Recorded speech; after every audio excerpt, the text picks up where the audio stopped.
Maya Chen pressed her thumb against the biometric lock of her loft, feeling the familiar vibration as the system scanned her DNA and cross-referenced it with her neural signature.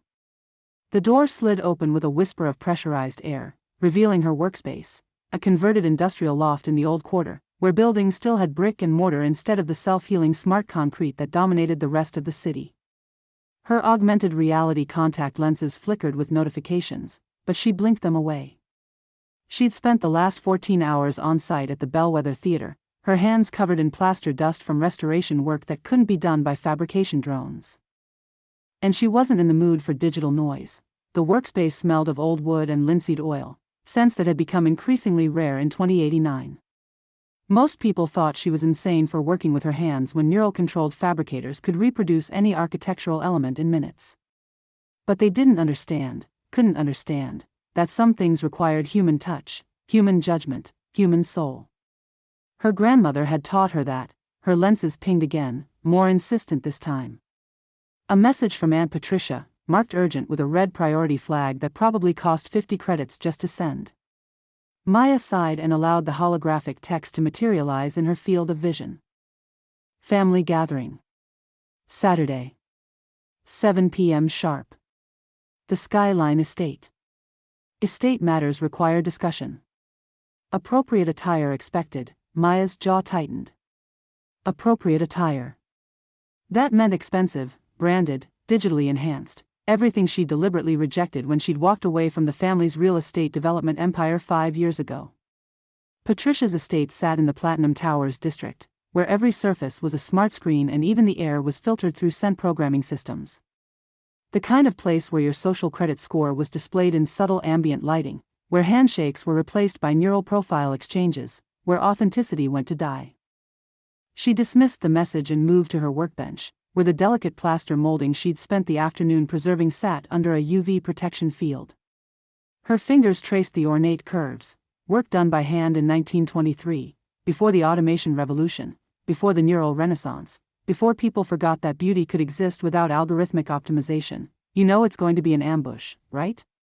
Sophia's voice came through the loft's audio system before her hologram materialized near the window. Her business partner preferred remote presence to physical visits. Sophia lived in the tech district's uptown where everything was seamless, integrated, efficient. I know what it is. Maya said, not looking up from her work. Patricia doesn't do family gatherings unless she wants something. And I'm guessing she wants that workshop building your grandmother left you, the Castellano workshop. Maya's voice went soft.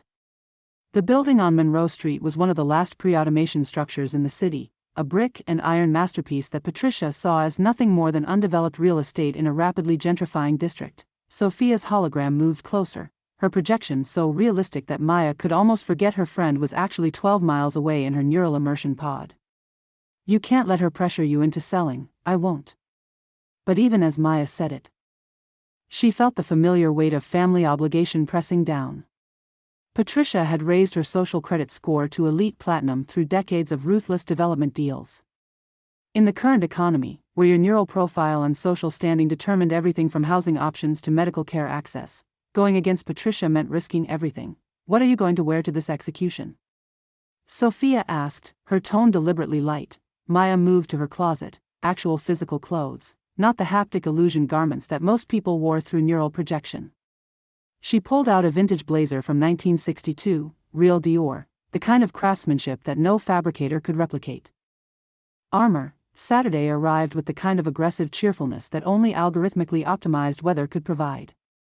Maya declined the auto car service that most people used and instead drove her grandmother's restored 2034 Tesla, ancient by current standards, with manual controls and no neural interface.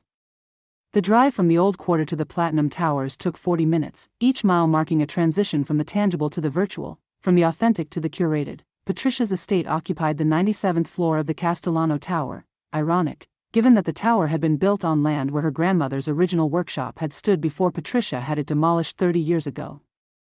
Maya's car was flagged by building security 3 times before she was allowed into the parking structure. Her social credit score, deliberately kept at mid-level silver despite her family connections, didn't match the building's platinum and above requirements. The elevator used facial recognition, iris scanning, and neural signature verification before allowing her access. A holographic attendant appeared, perfectly beautiful in that algorithmic way that made Maya's skin crawl. "Good evening, Miss Chen. Your profile indicates a preference for minimal augmentation. Shall I disable the estate's full immersion features for your comfort?" "Yes. Thank you." The elevator rose so smoothly that Maya felt nothing. The only indication of movement coming from the floor numbers climbing on the display. When the doors opened, she stepped into Patricia's world. The estate was a masterpiece of contemporary excess. Every surface was a dynamic smart screen, currently displaying a sunset over synthesized mountains that had never existed. The air smelled like vanilla and new car, scents chosen by Patricia's mood algorithm to project success and stability. Through the floor-to-ceiling windows, the city sprawled below, a forest of towers connected by transit tubes and drone highways, everything pulsing with data streams visible only through augmented vision. The family had assembled. Maya recognized them immediately, though she hadn't seen most of them in months. They appeared through a combination of physical presence and holographic projection, the technology so seamless that it was impossible to tell who was actually in the room and who was attending remotely. Aunt Patricia stood near the windows, her appearance so aggressively optimized that she looked 10 years younger than her actual 55. Diamond-bright neural implants glinted at her temples, the latest fashion from the European Union, probably cost more than Maya's entire annual income.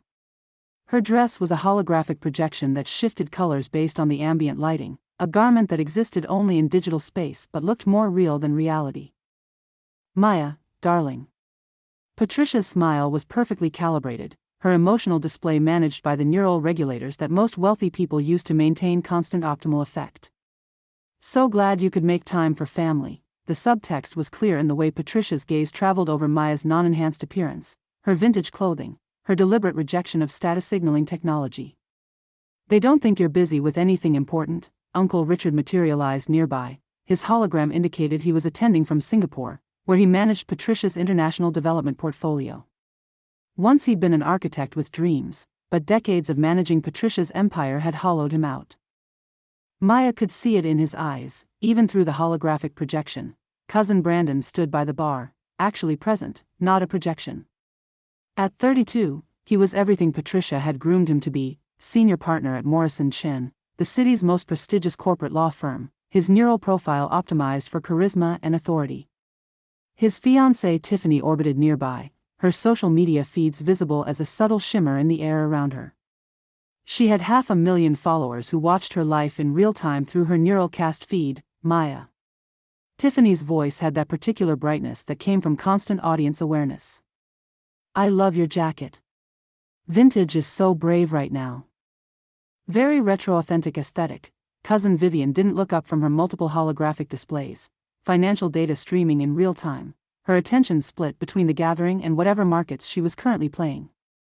As an investment banker with Prometheus Capital, Vivian lived in a world of nanosecond trades and predictive algorithms.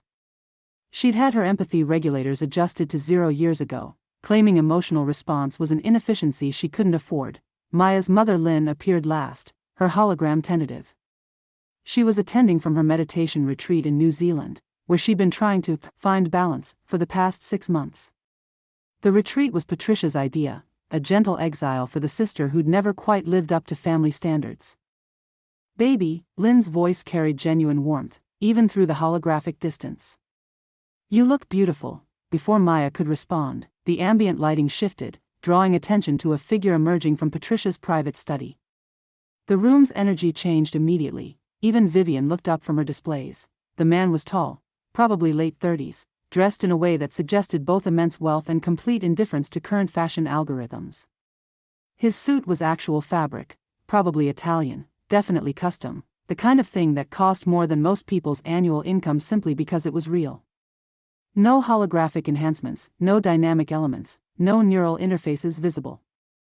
His face was striking in its unoptimized naturalness, dark hair showing distinguished silver at the temples, olive skin, dark eyes that suggested complicated ancestry. When he moved, there was a grace to it that no neural coordination enhancer could replicate. "Everyone, this is Dante Moreau," Patricia announced, her voice carrying an unusual note of pride. "He's considering several business ventures in the city." "Dante, this is my family." Moreau made polite conversation with each family member, his accent subtle but definitely European, French-Italian, Maya guessed. But she noticed something, his eyes kept returning to her. Not with the usual male gaze she'd learned to ignore, but with genuine curiosity, as if she were a problem he was trying to solve. When Patricia introduced them, he extended his hand for an actual physical handshake, a gesture so old-fashioned that it startled her. In an era where most people exchanged neural profiles through proximity sync, physical contact was almost intimate. Maya. The way he said her name suggested he already knew who she was. An unusual pleasure. His hand was warm, his grip firm but not aggressive. She felt calluses on his palm. This man did physical work, despite his obvious wealth. Unusual? She kept her voice neutral. Most people here wear their algorithms on the outside. His gaze traveled from her vintage blazer to her grandmother's pearl earrings, real pearls. Not synthesized, to her deliberately unenhanced appearance. You wear your values. It's refreshing, Brandon laughed, the sound carrying an uncomfortable edge. Maya's our family artist. Still figuring out the whole career thing. His neural displays showed his social profile scores ticking upward. He was playing to his followers, the hundreds of professional contacts who monitored his every interaction. Moreau's expression didn't change, but something flickered in his eyes. Artists who figure things out too quickly usually have nothing interesting to say. He hadn't looked away from Maya. It was a small moment, barely 5 seconds, but Maya felt seen in a way she hadn't experienced in years. Dinner was served in Patricia's dining hall, a space that could have been anywhere, the walls currently displaying a Tuscan villa at sunset. The food was real, not synthesized, which was Patricia's way of showing wealth. In an era where most people ate algorithmically optimized nutrition paste, actual vegetables and meat were luxury items, the seating arrangement was a power map. Patricia at the head, Moreau to her right in the position of honor. Maya was relegated to the far end, between her mother's anxious hologram and Vivian's distracted presence. The conversation started immediately, a carefully orchestrated performance designed to establish hierarchy. Vivian closed a 7-figure deal this week. Patricia announced, her voice projected through the room's audio system for optimal clarity. 7 figures in one transaction. That's the 4th this quarter. Vivian's response was perfectly calibrated false modesty. The Asian markets are volatile right now. Anyone with decent predictive algorithms could have seen the opportunity. And Brandon, Patricia continued, tell everyone about the promotion. Brandon straightened, his neural displays automatically optimizing his appearance for maximum impact. Senior partner. Youngest in Morrison Chen's history. The press release goes out Monday. Tiffany's feeds shimmered brighter. She was live casting this moment to her followers. Monetizing her fiancé's success in real time. And we're announcing our engagement on my channel next week. The ring sponsorship alone is worth 6 figures. Patricia beamed with the kind of pride that her emotional regulators had been programmed to display. Success all around. Then she turned to Maya, and the temperature in the room seemed to drop. And Maya, dear, how is your, what do you call it, restoration hobby? Maya set down her fork carefully, aware that everyone was watching. Across the table, she noticed Moreau's attention had sharpened. It's not a hobby. It's my profession. Vivian didn't look up from her displays. Do people actually pay for that? Or is it all grants and subsidies? Historic preservation is, but like, real money? Brandon interrupted, his tone suggesting genuine confusion. Or grant money? Because grant money isn't really, it's real work, Maya said, keeping her voice level, that preserves cultural heritage. Tiffany leaned forward, her feeds catching the interaction. That's so sweet. Like, saving old stuff instead of buying new things. Very neo-minimalist aesthetic. Patricia's smile never wavered. What Maya does is very noble. But nobility doesn't update your neural profile or increase your credit score, does it? Still, we all need our outlets. The word hung in the air like an insult. Outlets. Hobbies. Distractions from real success. Moreau had gone very still, his expression unreadable except for a tightness in his jaw that suggested he was hearing something he didn't like. Patricia allowed the conversation to drift for a few more minutes, discussing Brandon's cases, Vivian's market predictions, Tiffany's follower growth strategies. Then, as dessert was served, she made her move. Now, to business. Patricia's voice carried the authority of someone who'd spent decades dominating boardrooms. Mother's estate has been settled. Most of the properties have been allocated according to her wishes. But there's one remaining complication. She looked directly at Maya. The workshop building on Monroe Street, the room went quiet. Even Vivian's displays dimmed as she redirected her attention. Mother left it to Maya, Patricia continued, her tone suggesting this was a problem to be solved. Which was sentimental of her. But sentiment doesn't generate revenue, does it? And that building is sitting on prime real estate in a district that's currently experiencing a 47% year-over-year property value increase. Lynn's hologram flickered nervously. Patricia, maybe this isn't the time. Lynn, hush. Maya's an adult. Patricia's smile was perfectly pleasant, perfectly dangerous. Brandon has found a developer, a very reputable one, who wants to purchase the property. They'll demolish the existing structure and construct a residential tower. 50 units, starting at $2.4 million each. Maya's cut would be substantial. Enough to finally establish a real career foundation. Brandon pulled up holographic displays showing architectural renderings of the proposed tower, all glass and smart concrete, perfectly optimized for maximum density and minimum character. It's an incredible opportunity, Maya. Your portion would be enough to buy into a decent neural augmentation package, maybe get your social credit score up to gold level. Grandma Rose left that building to me specifically. Maya's voice was quiet but firm. In her will. With a letter explaining why, Patricia's laugh was light, dismissive, perfectly modulated by her emotional regulators. Yes, Mother had her romantic notions about preserving history. But darling, romanticism doesn't pay property taxes. That building is wasted potential, sitting empty, deteriorating, dragging down the neighborhood's aesthetic algorithms. It's not empty. Oh God, please don't say you're planning to restore it yourself. Vivian's tone suggested she was discussing something impossibly naive. Maya, that's a massive structure. The cost analysis alone would show it's financially non-viable. Do you have any idea what authentic restoration costs versus demolition and rebuild? Patricia leaned forward. Which is exactly why selling makes sense. We split the profit among the family, everyone benefits, and you finally have real capital to work with. Enough to establish yourself properly. The will says it's mine, Maya said. Not mine to split. Patricia's smile hardened almost imperceptibly, her emotional regulators allowing a calculated show of disapproval. Legally, yes. But morally, dear, don't you think it's somewhat selfish? Your mother could use the income stream. Richard's been wanting to finally retire properly. Richard's hologram stirred. Patricia, the point is, Patricia talked over him smoothly, sometimes we have to set aside our personal attachments for the family's collective benefit. That's what adults do. Lynn's voice was small, conflicted. Honey, maybe we should at least look at the numbers. Maya felt something crack inside her chest. You too, Mom, I just want what's best for you. And Patricia has valid points about financial security. The world runs on credit scores and neural profiles now. You can't just opt out. Forgive me for interrupting. Moreau's voice cut through the conversation like a blade through silk. Everyone turned to look at him. He'd been so quiet during the family dynamics that Maya had almost forgotten he was there. Maya, did you say your grandmother left you the Castellano workshop? The brick building with the iron lacework on Monroe Street. The sudden shift in focus was disorienting. Maya nodded slowly. Yes. You know it, for the first time all evening.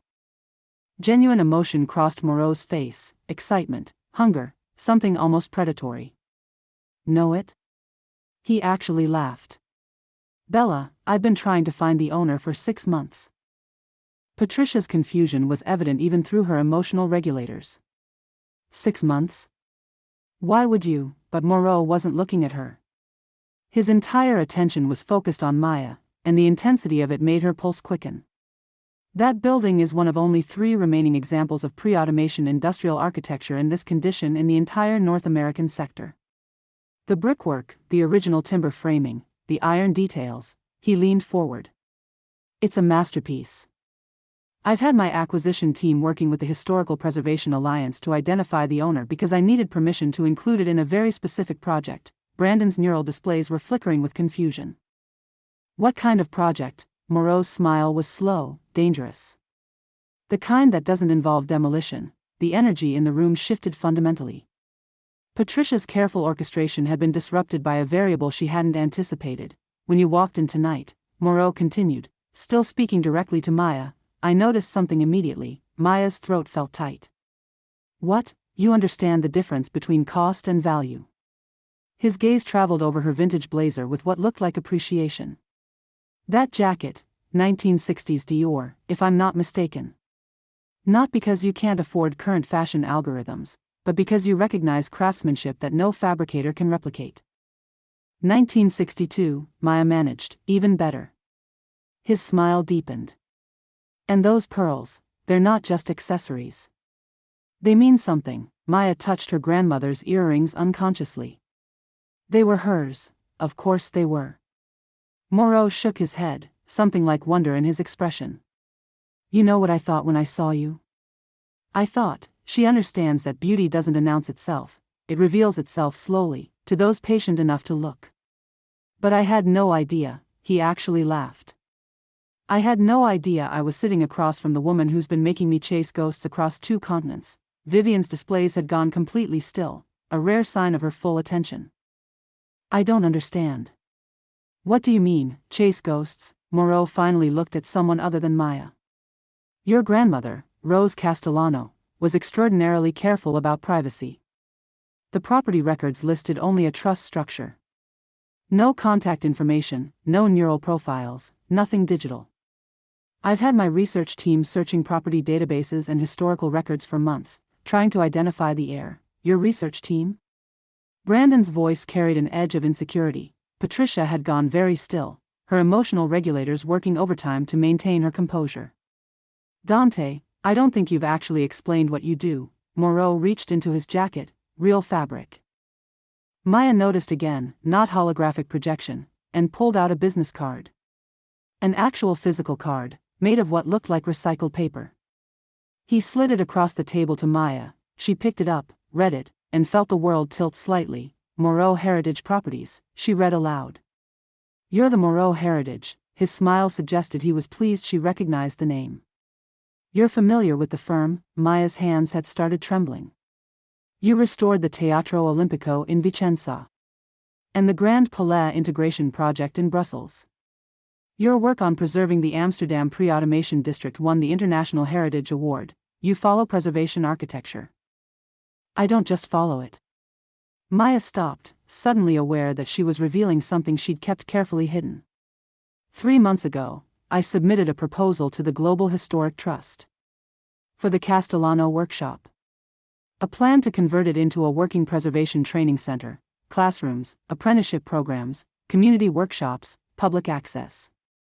I've been developing it for 2 years. The table had gone completely silent. Even Tiffany's feeds had stopped shimmering. She'd paused her live cast, sensing this was bigger than her usual content.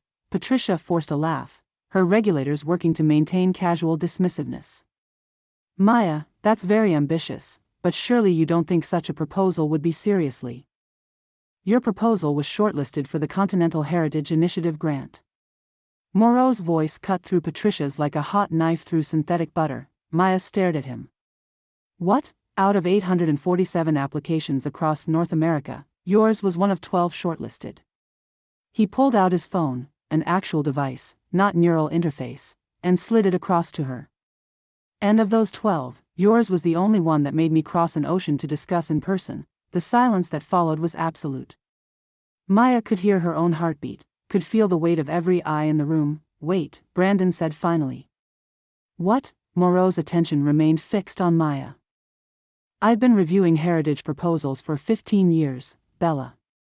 I've seen applications from MIT's Architecture Neural Network, from firms with 1,000-person teams, from institutions with unlimited funding. His voice dropped slightly, became more intimate. Your proposal made me get on a plane. Maya looked down at the phone, where a document was displayed.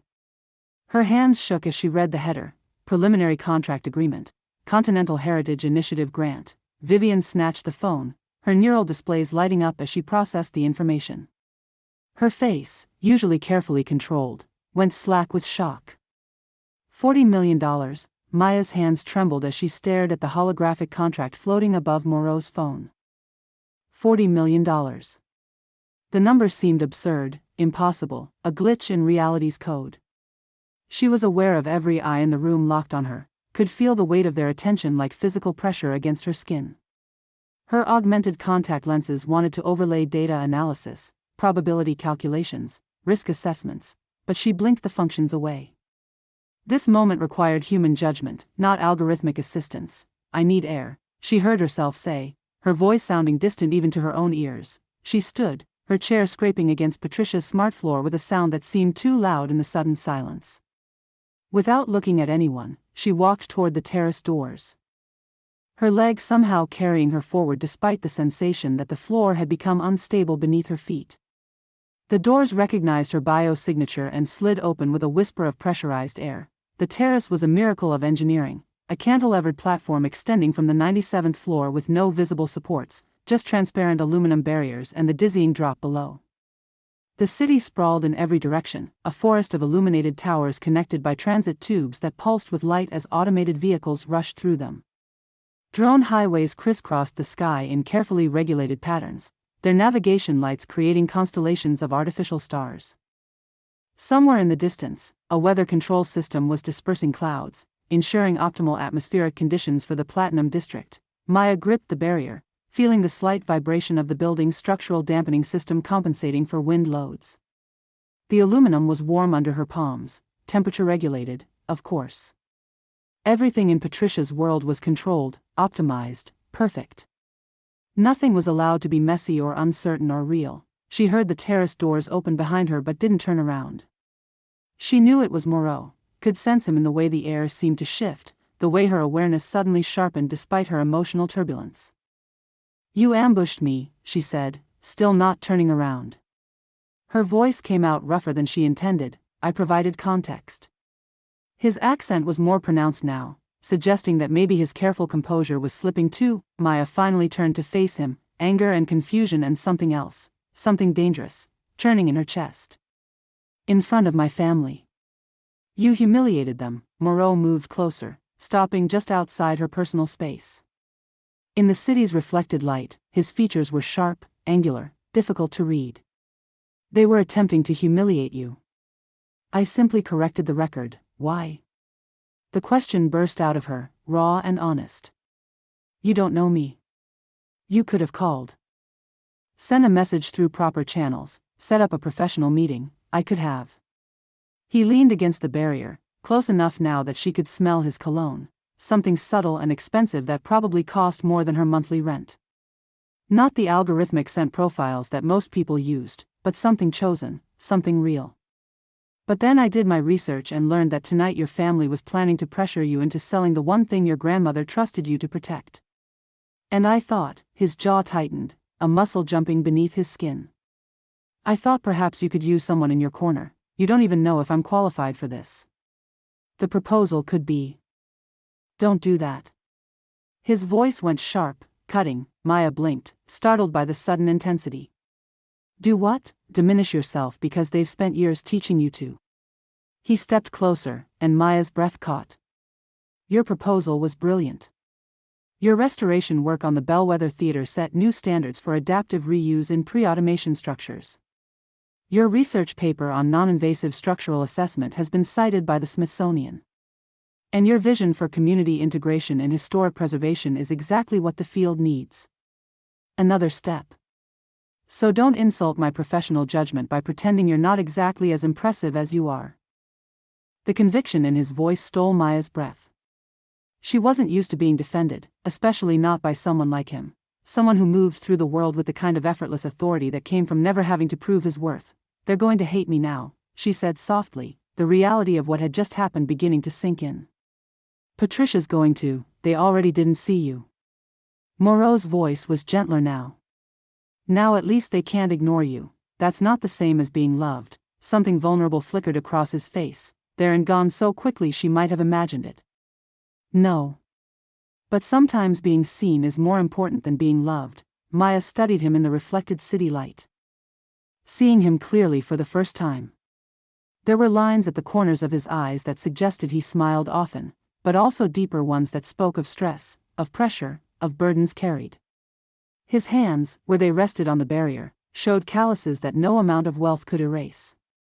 This was a man who understood what it meant to fight for recognition in a world that valued the wrong things. So, she said, trying to lighten the moment because the intensity between them was becoming difficult to breathe through. You flew across an ocean for a property proposal. His smile was slow, dangerous. I flew across an ocean for the most innovative preservation proposal I've seen in a decade. That's very dedicated. I'm a very dedicated man. The way he said it made heat bloom in Maya's stomach. When something captures my attention, I don't do things halfway, and my proposal captured your attention. Your proposal fascinated me. His eyes traveled over her face, lingering on her mouth before returning to meet her gaze. Though I'll admit, meeting you in person has complicated things. Maya's heart was doing something irregular, something her neural health monitor would probably flag as concerning. Complicated how? I came here to offer you a professional partnership. Very straightforward, very proper. His voice dropped, became intimate in a way that made her skin prickle with awareness. But you're making it very difficult to remain entirely professional. I haven't done anything, she protested, though her voice came out breathless. Exactly. You're not trying to impress me. You're not performing. You're not running some charisma algorithm or optimizing your emotional displays. He gestured, frustrated by the inadequacy of words. You're just yourself. Do you know how rare that is? In my family, being myself has never been much of an asset. Then your family are fools. He reached out, his hand hovering near her cheek but not quite touching, the almost contact more electric than actual touch would have been. In my world, authenticity is the rarest commodity. And you, Maya Chen, are the most authentic person in that house. Maya was barely breathing. We just met, yes. He drew his hand back, put deliberate distance between them, and Maya felt the loss of his proximity like a physical ache. Which is why I'm going to step back now, and we're going to go inside and discuss business. Only business. Because mixing this, he gestured between them, with a $40 million contract would be colossally stupid, right? Maya tried to gather herself, to rebuild the professional boundaries that had dissolved somewhere in the last 5 minutes. Professional, for now. His eyes promised something else entirely. Ask me again in Prague. Prague? One of the project sites you'd need to visit. There's a 14th century guild hall we're converting into a traditional crafts training center. Original timber framing, hand-carved details that survived 3 wars. You'd love it. He straightened his jacket, visibly composing himself. But that's months away. After contracts are signed. After we've established a working relationship. After it would be appropriate to discuss whether this attraction is mutual or just very inconvenient timing on my part. Maya felt a smile tugging at her mouth despite everything. Who says it's mutual? His answering smile was knowing, intimate. The way you're looking at me right now. I'm not, you are. But I'm going to be a gentleman about it. He offered his arm, the gesture old-fashioned and somehow perfect. Shall we go face the firing squad together? When they returned inside, the atmosphere had shifted fundamentally. Patricia was whispering urgently to Brandon, her emotional regulators working overtime to maintain her composure. Vivian had multiple holographic displays open, frantically researching Moreau heritage properties, her eyes moving with the rapid precision that came from neural processing acceleration. Tiffany had paused her live cast, the first time Maya had ever seen her willingly disconnect from her audience. Lynn's hologram flickered with anxiety. Her projection quality degrading as the connection from New Zealand struggled to maintain coherence. As Maya and Moreau took their seats, Patricia struck first, her voice carrying that particular brightness that meant she was furious but determined to maintain social niceties. Maya, darling, this is wonderful news. Truly. Of course, such a large project will need proper legal oversight. Brandon's firm specializes in heritage contract law. I'll hire my own legal team. Maya's voice was steady, surprising herself. Patricia's smile froze, became a rictus of perfectly calibrated emotion. But family should support family, family who wanted me to demolish the building an hour ago? The words came out sharper than Maya intended. But she didn't take them back. Brandon shifted uncomfortably, his neural displays flickering as he processed the accusation.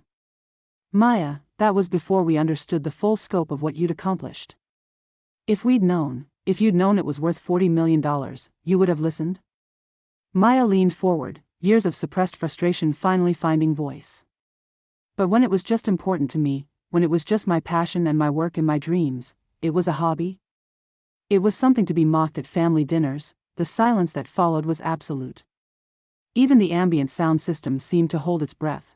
Vivian tried a different approach, her voice carefully neutral. Look, let's not make this awkward. Maya, obviously you'll need financial advisors for a project this scale.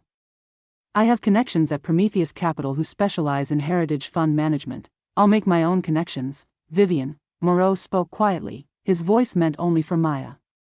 You don't have to do this tonight. Maya turned to him, seeing concern in his eyes but also something else, approval, maybe, or recognition. Yes, I do. I've spent my whole life trying not to rock the boat. Trying to be small enough that they wouldn't notice me, wouldn't criticize me, wouldn't make me feel like I was less than. She looked around the table, meeting each family member's gaze in turn. I'm done being small. Lynn's hologram flickered more violently, distortion artifacts suggesting she was crying even through the digital interface. Baby, I'm so sorry. I should have defended you. I should have believed in you instead of letting Patricia make me feel like, Mom, it's okay, it's not okay. Lynn's voice broke through the holographic static. I let her make me feel like your dreams weren't valid because they didn't look like hers. I let her convince me that success only came in one form, her form. But your grandmother knew. She always knew you were special. Uncle Richard's hologram suddenly strengthened, becoming more present than Maya had seen him all evening. When he spoke, there was emotion in his voice that his usual corporate flatness had hidden. Your grandmother used to say something about you, Maya. She said it all the time, actually. Maya has fire, but she burns quiet. The world will try to make her louder or extinguish her. I'm betting on her staying exactly who she is until the world catches up. Maya felt tears burning behind her eyes, her vision blurring in a way that had nothing to do with her contact lenses. She said it every time Patricia tried to get her to pressure you into a real career. Every time someone in the family mocked your work. Richard's hologram moved closer, as if proximity could somehow bridge the physical distance. She was right about you. She was always right about you. Patricia stood abruptly, her emotional regulators finally failing to contain her fury. This is ridiculous. One contract and suddenly Maya's the family hero? She's been coasting for years while the rest of us built careers, built security, built actual value. Moreau's voice cut through Patricia's tirade like a blade through flesh. When he spoke, his tone was so cold that Maya actually felt the temperature in the room seem to drop. Mrs. Castellano, I think it's time I was direct. He stood, and suddenly the room's power dynamic shifted completely. This was a man accustomed to commanding spaces, to bending reality through sheer force of presence. The only reason I accepted your dinner invitation, the only reason I'm sitting at this table, is because Maya is your niece. Out of respect for her, I've been polite. His gaze swept the room, settling on each family member in turn. But let me be absolutely clear. The woman you've been dismissing builds more in a day than most people accomplish in a year. Her vision, her skill, her integrity, these are the foundations of meaningful legacy. Which, from what I can observe, is more than can be said for most people here. Patricia's face had gone white beneath her carefully optimized complexion. How dare you come into my home? I came into your home because you invited me. Thinking I was a potential business contact you could impress with your expensive algorithms and your curated lifestyle. Moreau's smile was sharp enough to cut. You had no idea I was here for Maya.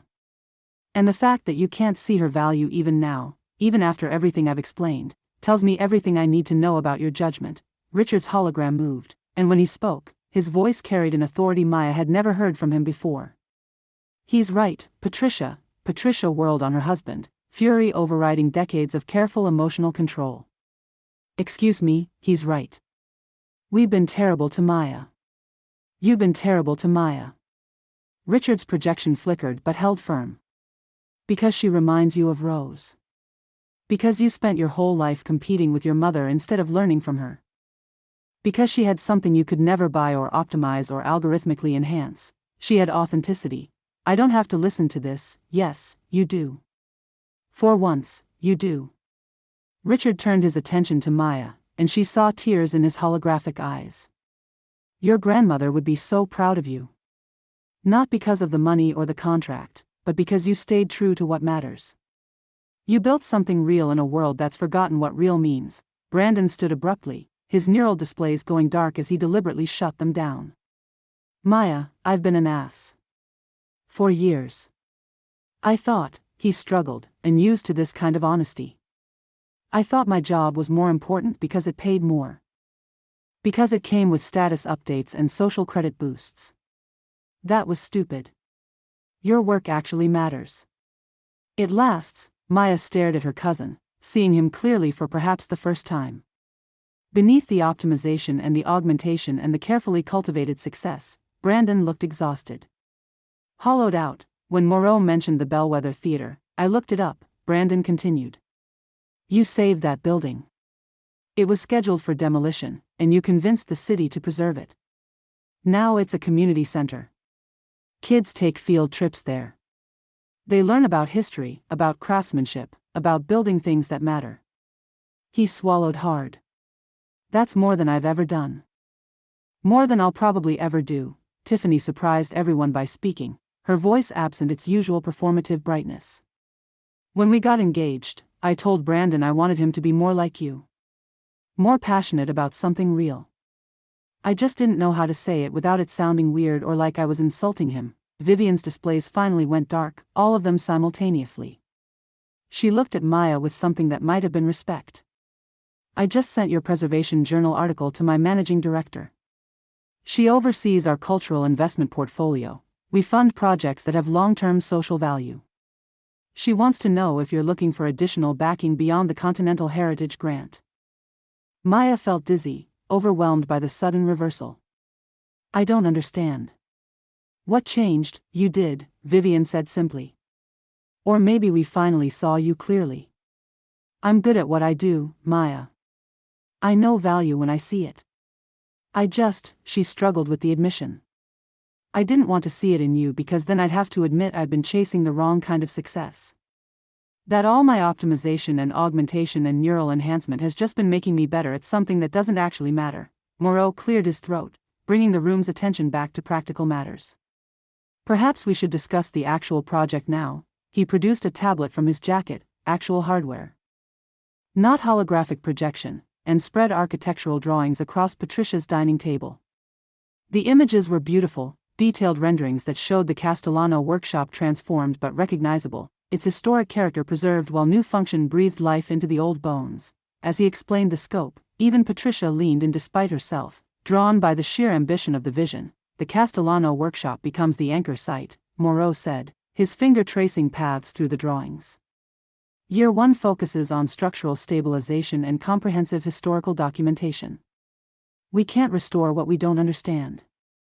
Year 2 involves interior restoration and programming development, working with community partners to design curricula.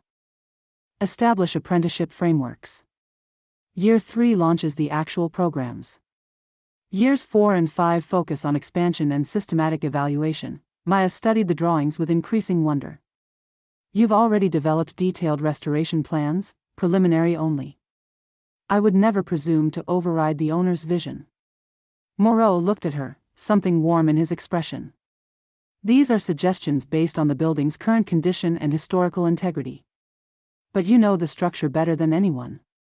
What would you change? Maya leaned closer, her finger hovering over a section of the drawing. The community access here, could we expand it? I want local schools to use the workshops regularly. Not just formal program participants. Make it a genuine neighborhood resource. Moreau shifted to see what she was indicating, moving close enough that his shoulder brushed hers.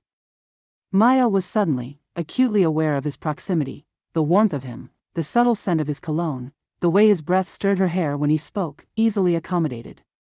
What else? As they discussed details, Maya felt herself falling into the conversation like diving into water. They spoke the same language, finished each other's sentences about load-bearing calculations and historical plaster techniques. When Maya mentioned concerns about preserving the original timber framing, Moreau was already pulling up structural analyses that addressed exactly those issues. When he suggested exposing the brick in certain interior sections, Maya was nodding before he finished explaining why. Across the table, Tiffany whispered to Brandon, her voice carrying in the absorbed silence. "Okay, they're like really into each other, right?" "That's not just me seeing things." Brandon watched them with something that might have been envy. "Oh yeah. That's definitely not just professional." Moreau pointed to a detail on the drawing, his hand covering Maya's on the tablet screen. "Here, this is where I thought we could expose the original brick. The texture, the patina of age." He took her hand, guiding it across the screen as if they could feel the building through the digital interface. His fingers intertwining with hers. "You can't appreciate it through a display. We need to see it in person." Maya's breath had gone shallow. "I can't feel anything through glass and pixels." "Then we'll have to visit the site." His voice was low, intimate, meant only for her even though everyone could hear. "Tomorrow. I want to see it through your eyes." Maya turned her head slightly, found his face inches from hers. "Tomorrow's Sunday, I'm aware." His eyes dropped to her mouth, lingered there for a heartbeat that seemed to stretch into infinity, then returned to meet her gaze. "Do you have other plans?" "No." "Good." He straightened, putting distance between them, but his voice remained rough around the edges. 9 a.m. Wear clothes you don't mind getting dusty. Real restoration work requires getting your hands dirty. Patricia broke the moment, desperation making her voice sharp. About the financial arrangements, surely the family should have some oversight role. Given that the property was part of Mother's estate, Maya didn't look away from Moreau. "The family will be informed of progress. But decisions are mine, and mine, as the funding entity. The contracts will be drawn up this week," Moreau continued, his voice returning to professional neutrality. "Maya, my legal team will send preliminary documents for your review. I'd suggest you retain independent counsel, not family, someone with heritage project experience. I can provide recommendations if needed." Maya nodded, still processing everything that had happened. "Thank you. The site visit tomorrow. Bring any documentation your grandmother left about the building's history. Original plans, photographs, her notes. Anything that helps us understand her vision." His hand briefly touched Maya's shoulder, the contact sending electricity through her nervous system. "This is your project, Maya. I'm just here to help you realize it." Maya woke Sunday morning to 17 missed calls from Patricia, 43 messages from various family members, and a notification that her social credit score had jumped 2 full tiers overnight. Someone, probably Vivian, had updated Maya's professional profile across all major networks, linking her to the Continental Heritage Initiative and Moreau Heritage Properties. The algorithmic ripple effect was immediate and brutal: connection requests from people who'd ignored her for years, interview requests from tech culture journals, even a message from the mayor's office about collaboration opportunities. She dismissed them all and stood under the shower.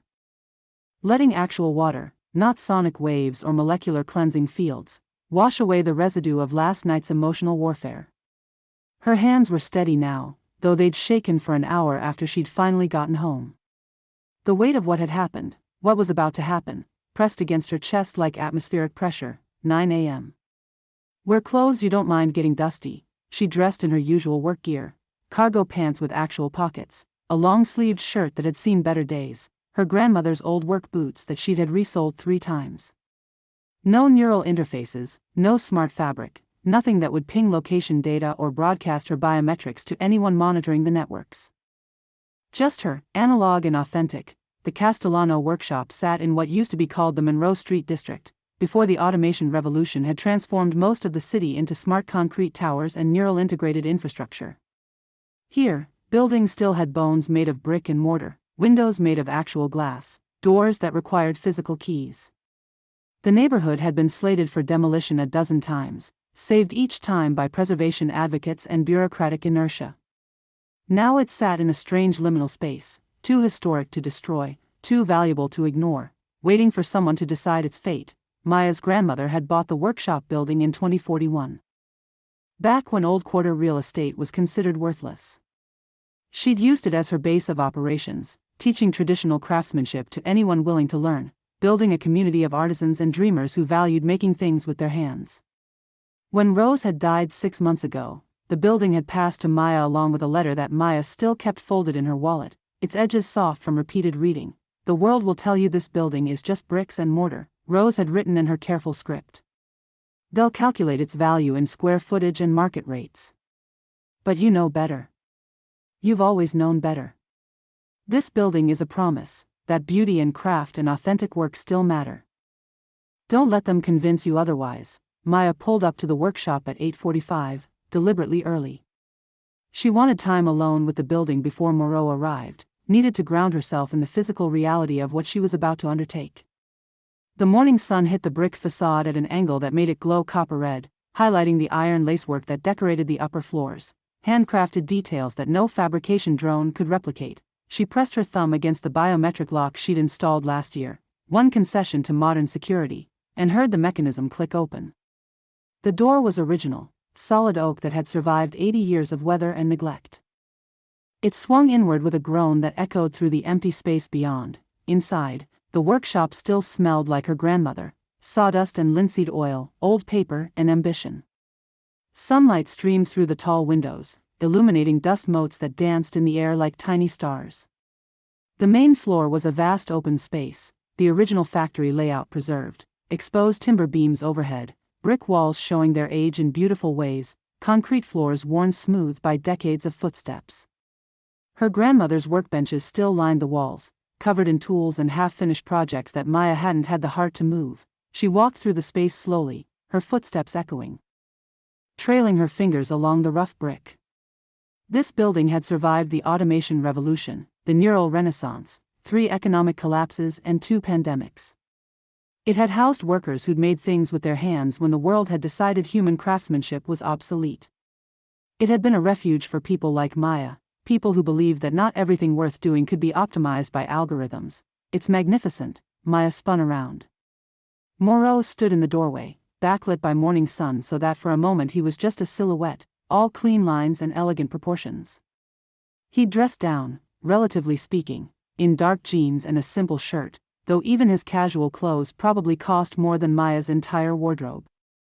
He carried a leather satchel that looked genuinely vintage, and when he stepped fully into the space, Maya saw that his eyes were wide with something that looked like reverence. "You're early," Maya said, her heart doing something irregular. "So are you." He moved into the workshop slowly, his gaze traveling over every detail, the exposed beams, the iron brackets, the way light filtered through the old glass. "I wanted to see it before we started talking business. Wanted to understand it on its own terms." He looked at her, something intense in his expression. "Buildings like this have stories. They deserve to be heard before we start planning their futures." Maya felt something loosen in her chest. This was why her grandmother had trusted her with the workshop, because Maya understood that buildings weren't just structures, they were living histories. And here was someone else who understood that too. "My grandmother bought this building in 2041, Maya said, moving to stand beside him. Everyone told her she was crazy. The neighborhood was dying, automation was killing traditional craftsmanship, the future was all neural interfaces and fabrication drones. But she said," Maya's voice caught slightly. "She said that the future would need the past more than it knew. That eventually people would remember that making things with your hands connects you to something algorithms can't touch." Moreau was watching her face, not the building. She was right, she usually was. They stood in comfortable silence for a moment, both looking up at the timber beams that had supported this space for nearly a century. Moreau broke the quiet first. "Show me everything.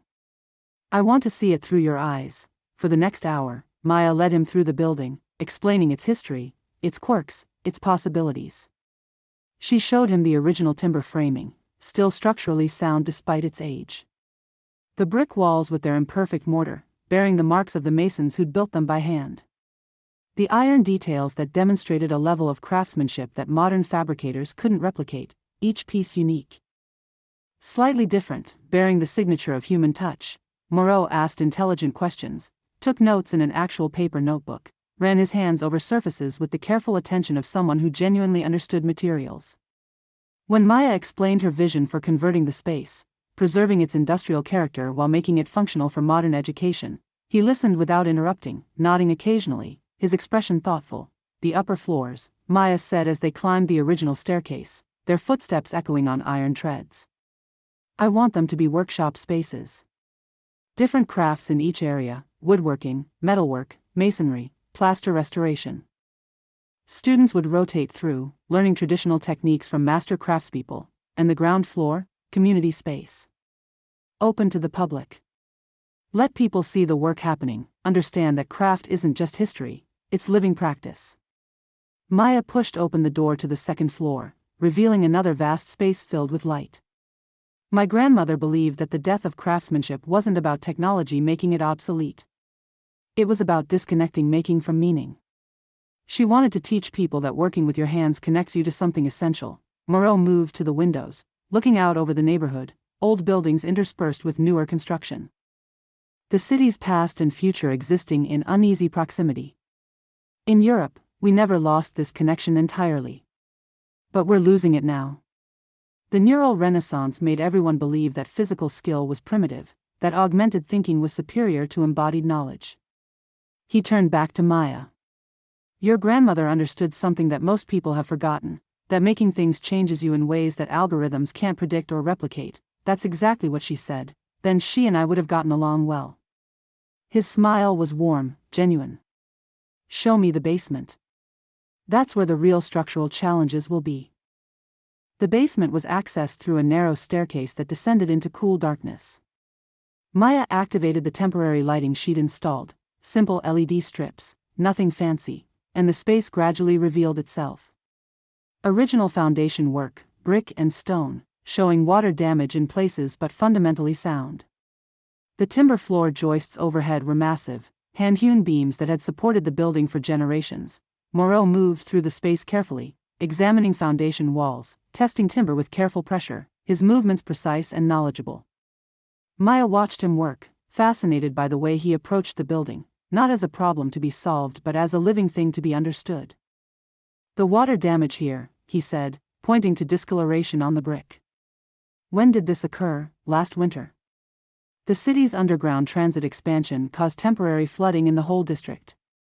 Most buildings installed smart drainage systems after. I couldn't afford it." Moreau pulled out his phone, made notes, took photos. "We'll address it in year 1 stabilization.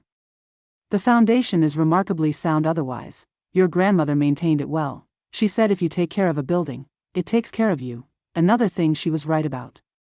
He straightened, meeting Maya's eyes in the dim light. "This building is extraordinary, Maya. The proposal you submitted didn't do it justice, and your proposal was brilliant. Seeing it in person, understanding its bones, its history," he shook his head. "This could be transformative.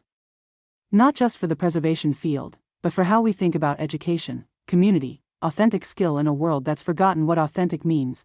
Maya felt heat rise in her face, grateful for the basement's dim lighting. "You're very good at saying things that make me want to either kiss you or run away." The words were out before she could stop them. Moreau went very still, his eyes locked on hers, and Maya felt the air between them become charged with something dangerous. "Which impulse is winning?" His voice had gone rough, intimate. "I haven't decided yet." "Good." He stepped closer, close enough that Maya could feel the heat of him, could count the flecks of gold in his dark eyes. "Because I promised myself I'd keep this professional until the contracts were signed. But you're making that very difficult. I'm standing here looking at foundation walls. That's extremely professional. You're standing here looking like you understand exactly what this building means, what it could become. That's..." He stopped himself, stepped back, ran a hand through his hair in a gesture that suggested frustration. "We should go back upstairs. Discuss the timeline, the budget allocation, He laughed, the sound rough. "The many boring professional things that will keep me from doing something colossally stupid." Maya felt disappointed and relieved in equal measure. "Right. Professional, for now." They climbed back to the ground floor, and Moreau spread his preliminary plans across one of Rose's old workbenches. As they discussed timelines and budgets and programming details, Maya felt herself falling into the rhythm of collaboration. Moreau listened to her ideas, built on them, pushed back when he disagreed, but in ways that made the project stronger. When Maya worried about gentrification, about the project inadvertently pricing out the community it was meant to serve, Moreau immediately suggested embedding affordability requirements into the programming structure. The building should serve the neighborhood, he said firmly, not replace it. That's why your proposal stood out. You understood that preservation isn't about freezing things in amber.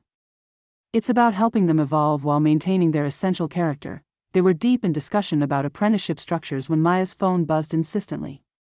She glanced at the screen, saw Patricia's name, and felt her stomach tighten. You should probably answer that, Moreau said quietly. Maya accepted the call, putting it on speaker since she had nothing to hide. Patricia's voice filled the workshop, sharp and carefully controlled. Maya, we need to talk about last night. I think we said everything that needed saying. No. We didn't. Patricia's tone suggested she'd spent the night preparing this conversation. I spoke with my legal team this morning. They informed me that grandmother's will contains provisions about significant property modifications requiring family consultation. Maya's hand tightened on her phone. The will gives me full ownership and control. Ownership, yes. But control is more complex. The Castellano workshop was built using family capital. There are legacy obligations that, Mrs. Castellano. Moreau's voice cut through Patricia's explanation like a blade. I have Rose Castellano's will in front of me. My legal team reviewed it thoroughly before I flew here. There are no consultation requirements. No family approval clauses, no legacy obligations beyond standard property taxes. The building is Maya's, free and clear, to do with as she sees fit. Silence on the other end of the line. Then, who is this, Dante Moreau? We met last night. And I should mention that I'm recording this conversation, as I record all business-related communications. If you persist in making false legal claims about property rights, my attorneys will be forced to respond. The silence that followed was so complete that Maya thought the call had dropped. Then Patricia's voice returned, different now, smaller, uncertain. Maya, I'm trying to protect you. You don't understand how these international development firms operate. They'll use you to gain control of the property, then push you out once they have what they need. That's not how we operate, Moreau said, his tone professionally neutral but with an edge underneath. But I understand your concern. Maya will have independent legal representation reviewing every contract. The ownership structure ensures she maintains complete control. And if you'd like, I can have my attorney send you our standard operating agreements to review. I want what's best for my niece, then support her. Moreau's voice gentled slightly. She's about to undertake something extraordinary. She'll need her family's support, not their sabotage. Another long silence. Then Patricia said, quietly, May I speak with Maya alone? Moreau looked at Maya, one eyebrow raised in question. She nodded, and he stepped away, moving to the far end of the workshop to give them privacy. Maya, Patricia said, and her voice had lost its edge, revealing something raw underneath. I'm sorry about last night. I was surprised. Caught off guard. I didn't know about your work, your accomplishments, and that's my fault. I should have paid attention. Maya felt something twist in her chest. This was the closest thing to vulnerability she'd ever heard from her aunt. Why didn't you? Because you reminded me of Mother. And I spent so long competing with her, trying to prove that my way was valid too. Patricia's voice cracked. I did to you what she did to me.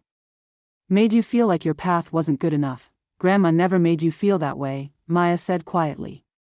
She was proud of you, proud of what you'd built. You were the one who couldn't see past your own insecurity, I know. The admission sounded painful. I know that now. And I'm asking, not as your aunt, but as someone who's wasted decades on the wrong priorities, please don't shut me out completely. Let me try to do better. Maya looked across the workshop to where Moreau stood examining the iron details on the windows, giving her space to have this conversation. She thought about her grandmother, about Rose's belief that people could change if given the chance. That forgiveness was stronger than resentment. I'm not shutting you out, Maya said finally. But I'm also not letting you control me. This is my project, my vision, my risk. You can support it or not, but you can't direct it, understood? Patricia's voice was stronger now, more like herself. Can I at least see the plans? I'd like to understand what you're building. I'll send you the preliminary documents. But Patricia, this isn't about money or status or social credit scores. This is about preserving something that matters. If you can't understand that, we're going to have problems. I'm trying to understand. That's all I can promise. After the call ended, Moreau returned. His expression carefully neutral. Everything all right as it can be. Maya set her phone down, suddenly exhausted. She's scared. She built her whole identity around a specific kind of success, and I'm threatening that narrative. You're not threatening it. You're proving it was incomplete. Moreau leaned against the workbench beside her, close but not touching. Success isn't unidimensional. There are many ways to build a meaningful life, says the man who runs an international heritage firm worth hundreds of millions, says the man who spent his 20s working construction jobs to learn traditional building techniques because business school taught him nothing about what actually matters. Moreau's voice carried an edge of self-mockery. I'm not immune to the trap of thinking wealth equals value. But I've been fortunate enough to learn that lesson before it destroyed me. Maya studied his profile, seeing the lines around his eyes that spoke of stress and long hours and burdens carried. What made you learn it, my father? Moreau's jaw tightened. He spent his life building a real estate empire, acquiring properties, maximizing returns, optimizing everything. Made billions. Died at 52 of a heart attack, surrounded by smart screens displaying his portfolios but completely alone. He turned to look at Maya. At his funeral, dozens of business associates attended. Not one actual friend. No one who knew him as a person, only as a transaction opportunity. I'm sorry, don't be. It taught me what I didn't want to become. He straightened, visibly shaking off the memory. Which is why I started Moreau Heritage. I wanted to use capital to preserve rather than destroy, to support craftspeople and artisans, to prove that profit and purpose aren't mutually exclusive. And have you? Proved it. I'm trying. Some days more successfully than others. His smile was wry. But projects like this, working with people like you, remind me why I started. You're not doing this for money or status. You're doing it because it matters. That's rare. That's worth protecting. They stood in silence for a moment, the workshop around them solid and real, bearing witness to their conversation. Then Moreau's phone buzzed, and he glanced at it, his expression shifting. My legal team has the preliminary contracts ready. I can have them sent to your attorney for review, or if you don't have representation yet, I can provide recommendations. I'll need recommendations. Everyone I know works in Patricia's network. I'll send you 3 names. All specialists in heritage project law, all completely independent of my firm and your family's business interests. Interview them, choose whoever you're most comfortable with. He looked at her seriously. This is important. Maya. You need someone in your corner who's only loyal to you, like you were last night. Something shifted in his expression, became more intense. Last night was personal. I shouldn't have intervened the way I did. It was unprofessional and probably overstepped boundaries. But watching them try to diminish you, to pressure you into betraying your grandmother's trust, he stopped, jaw tight. I couldn't stay silent. I'm glad you didn't. Maya moved closer, close enough to feel the heat radiating off him. Thank you. For seeing me. For defending me. She gestured around the workshop. For understanding what this means, Maya. Her name sounded different in his accent.